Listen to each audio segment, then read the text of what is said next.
Hi, this is Peter Godinez with K80Y TV with an edition of Good Morning Port Hueneme. And we have the infamous Mayor Jonathan Sharkey here. And this is a special edition, and we have a very important topic that we'll be asking him some questions on, and that is the important Measure M that we would like to get his version and some information from him. So, Mayor Jonathan, may I address you? Could you give us, some information, inform us, enlighten us on this Measure M? Okay, thank you, Peter. And good morning to everybody in the listening audience, no matter what time of day it is for you.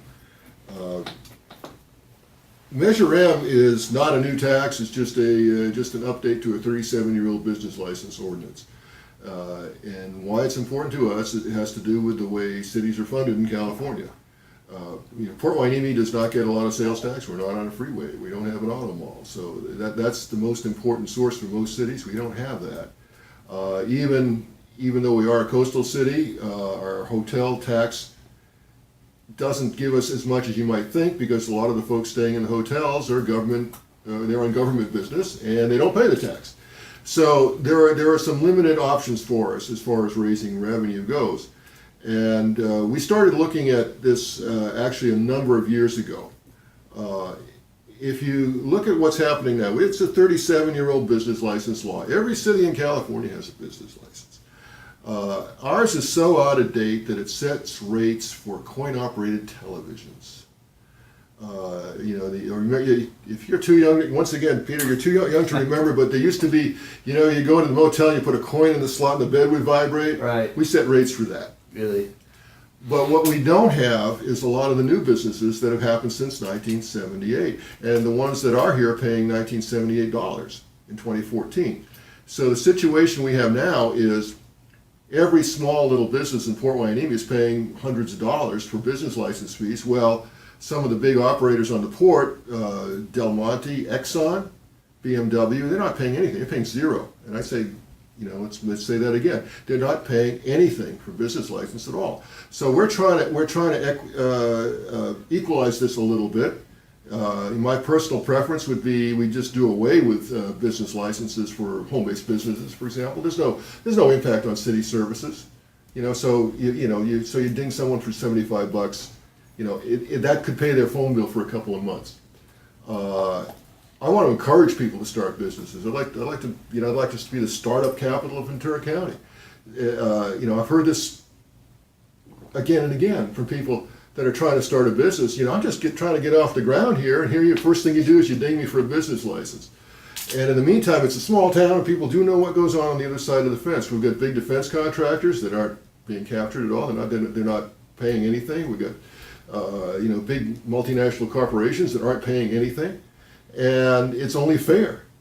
It will bring our rate structure up into the 21st century. So there will be an increase to city revenues, which gives us some money to do things like some of the repairs that we had to do on the beach. We're out of pocket $2 million on that. There was $2 million that Hannah Beth Jackson got for us from the state, but we paying over $4 million to fix that. We've got things like tennis courts that need to be resurfaced, the basketball courts are falling apart.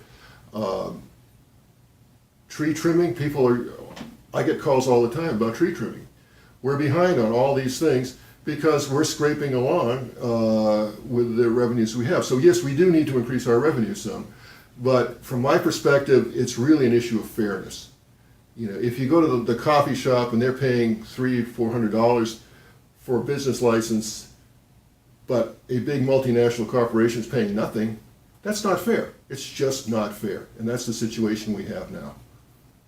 How would you describe, again, balance and understanding that oftentimes where you position yourself is sometimes where you vote, but how do you keep the check and balance with these big entities that exist and making sure you don't put so much pressure on them they go other places? Is that understood? And keeping the balance between making sure they pay their fair way and then not abusing it so much where they say, well, this is too much. And we've seen that in the tri-counties without actually mentioning the cities.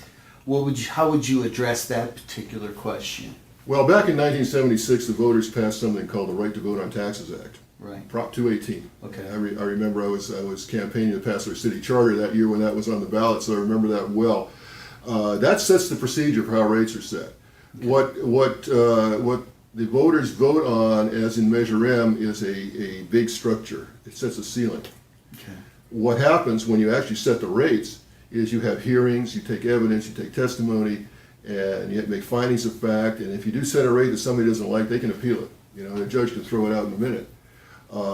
We have to remember we're in a competitive environment, just like everybody else. I would rather, you know, I love the folks in Oxnard, don't get me wrong, but I would rather you have your business in Port Hueneme than in Oxnard. So there's no incentive for us to drive business away. That's not what we're trying to do. Okay. We're trying to be fair.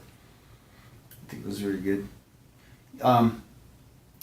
Just in regards to, as you know, trying to understand somebody who might be opposed to it, how do you think they're thinking? If you're putting yourselves in their shoes, what do you think some of the things that you possibly would want to clarify with them? And I know that you have to deal with adversity a percentage of time, but how would you address some of the things that they're saying to oftentimes maybe make them understand where you're coming from? Well, I will tell you, this is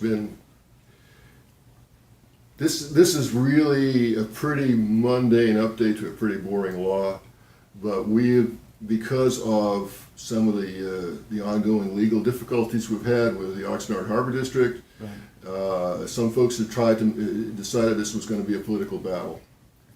And there's a lot of misinformation been put out there. I've never seen a campaign quite this bad anywhere, and I've been at this a while. Okay. You know, it's very interesting to be on the receiving end. It's you know, the troops are coming over the hill, sort of. Here's what's happening. Okay. You know, we've got some of these large companies that are paying nothing right now, Mm-hmm. and they want to keep on paying nothing. And they've started a campaign, a very serious campaign. It's being run out of San Francisco. They're using a bank in Sacramento. I guess they couldn't find a Ventura County bank they liked.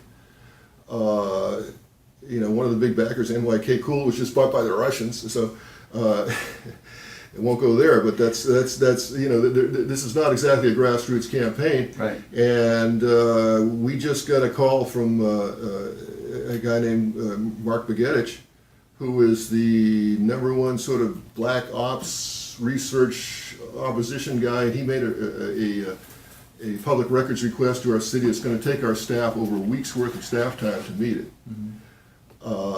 If I look at their finances, they're closing in on $30,000 in their campaign war chest. We've got 23,000 people in the city, and what could you do with $30,000? You know, I mean, you could, you know, you think about what you could do for the Boys and Girls Club, or you know, you talk about, you know, repaving the basketball court or something like that. There's so much you could do in our city with $30,000, but they're spending. You know, I know what these campaign consultants in Sacramento charge. They want, you know, 5 figures just to show up, let alone do any work. So, you know, I know there's a big battle going on in the country today. You know, corporations are people, my friend. Mm-hmm. I never thought that was going to come to Port Hueneme, but it's just unbelievable to me the extent that these folks are going to. These foreign-owned multinational corporations are just to avoid having to invest in the community. I mean, I feel like they're treating us like a colony. They're happy to take their profits out, but they don't want to put anything back in. I don't know if you remember Leona Helmsley, who you know, went to jail for tax evasion. Only little people pay taxes. That's the attitude we're getting. So it's very hard to understand the other side. Well, I suppose, you know, if the gravy train's been running for 30 years, you want it to keep on running. Mm-hmm. But you know, what's been said about this has been, you know, a complete exaggeration. And it's been, you know, we've tried to talk to those folks, and they're just not interested. They said, you know, we're going to squash you.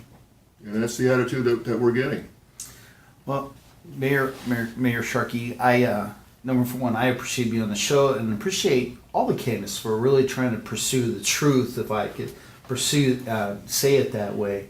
So I really appreciate you communicating, what your thoughts are, your facts. And so, again, thank you very much. Thanks for having me, sir. From the Measuring, I appreciate it. Mayor Sharkey, and this is Peter Godinez, your ambassador, with Good Morning Port Wine Evening. Good morning.